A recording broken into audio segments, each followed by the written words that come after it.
Footnotes from the Life Application Study Bible. Crowds are fickle.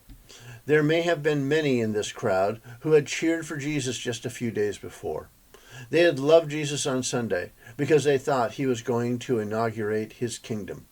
Then they hated him on Friday when his power appeared broken.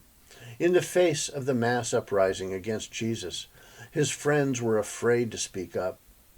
Faced with a clear choice, the people chose Barabbas, a revolutionary and murderer, over the Son of God. Faced with the same choice today, many people are still choosing Barabbas. They would rather have the tangled force of human power right now than the eternal salvation offered by the Son of God. At first, Pilate hesitated to give the religious leaders permission to crucify Jesus. He perceived that they were simply jealous of a teacher who was more popular with the people than they were. But when the Jews threatened to accuse Pilate of rebelling against Caesar, Pilate became afraid.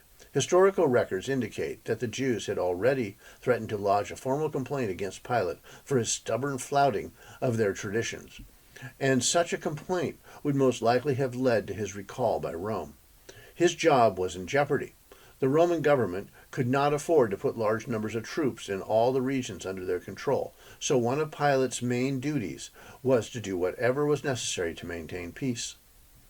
In making no decision, Pilate made the decision to go with the crowd and let them crucify Jesus.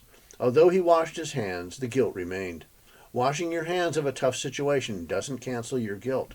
It merely gives you a false sense of peace. Don't make excuses. Take responsibility for the decisions you make.